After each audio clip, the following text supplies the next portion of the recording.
Bharat Ratna doctor Bhimrao Ambedkar की 134वीं जयंती के अवसर पर देश भर में विभिन्न कार्यक्रम आयोजित किए गए। आम आदमी पार्टी ने भी दिल्ली में एक विशेष कार्यक्रम आयोजित किया, जिसमें पार्टी पदाधिकारी और कार्यकर्ता शामिल हुए। कार्यक्रम में आप संयोजक अरविंद केजरीवाल ने कहा कि आम आदमी पार्टी भगत सिंह और बाबा साहब को अपना आदर्श मानती है और उनके संघर्षों से प्रेरणा लेकर आगे बढ़ रही है। उन्होंने कहा कि बाबा साहब ने शिक्षा को सबसे अधिक महत्व दिया और यदि समाज को आगे ले जाना है, समान अधिकार दिलाने हैं और गरीबी मिटानी है तो शिक्षा ही सबसे जरूरी हथियार है। इसके साथ ही केजरीवाल ने दिल्ली की बीजेपी सरकार पर शिक्षा व्यवस्था को बाधित करने का भी आरोप लगाया।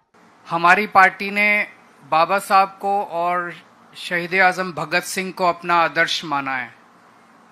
हम लोगों ने ये तय किया है कि उनके जीवन के संघर्ष से हम प्रेरणा लेंगे और उनके बताए हुए रास्ते पे कदम, उनके बताए हुए संदेश के मुताबिक हम आगे बढ़ेंगे। उसी दिशा में हम लोग पूरी कोशिश करते हैं अपनी पार्टी को भी चलाने की और जहां जहां हमारी सरकारें हैं उन सरकारों को भी चलाने की। सबसे बड़ा संदेश बाबा साहब का क्या था?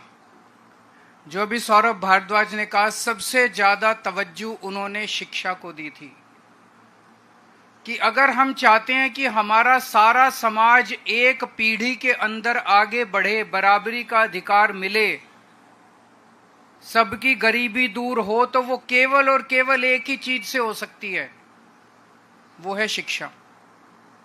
शिक्षा के बिना कोई पार नहीं है, हो ही नहीं सकता। अगर हम अपने देश में बच्चों को शिक्षा नहीं देंगे, एक जैसी शिक्षा नहीं देंगे, अच्छी शिक्षा नहीं देंगे, देश तरक्की कर ही नहीं सकता। जब हमारी सरकार बनी, दिल्ली के अंदर और कुछ हो ना हो, हमने शिक्षा का अच्छा इंतजाम कर दिया। सरकारी स्कूल शानदार कर दिए, प्राइवेट स्कूलों को 10 साल तक फीस नहीं बढ़ाने दी।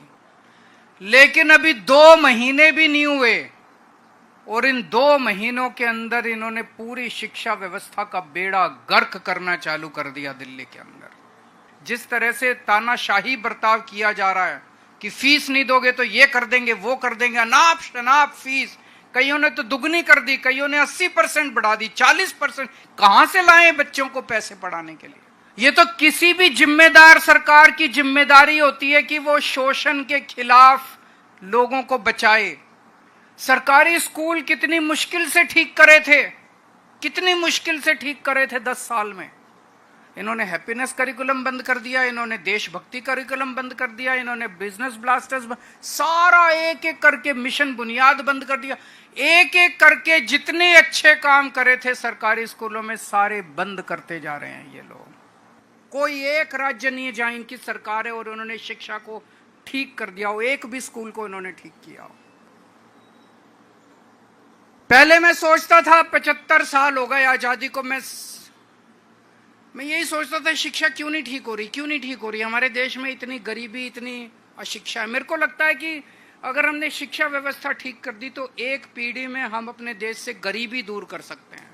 लेकिन जिस तरह से ये दिल्ली की शिक्षा व्यवस्था को बर्बाद करने में लगे हुए हैं, अब मैं पूरी तरह से कन्विंस्ड हूं कि जानबूझ के इन दोनों पार्टियों ने 75 साल में इस देश को अनपढ़ रखा है, जानबूझ के अनपढ़ रखा है। एक षड्यंत्र के तहत, साजिश के तहत इस देश को गरीब और अनपढ़ रखा गया। इन दोनों पार्टियों ने मिलकर रखा अपना वोट बैंक बनाने के लिए। मुझे आज यहां आप सबको बताते हुए, आप सबकी पंजाब में सरकार है, आप लोगों की पंजाब सरकार ने एक बहुत बड़ा निर्णय लिया अभी 2-3 साल पहले।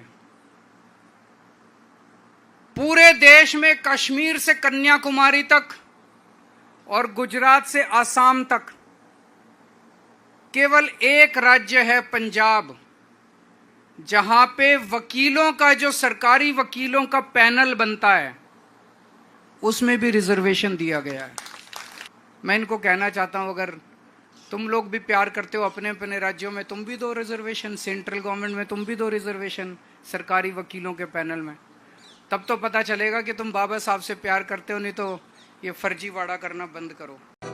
राष्ट्र सर्वप्रथम, राष्ट्र सर्वप्रथम, राष्ट्र सर्वप्रथम, राष्ट्र सर्वप्रथम।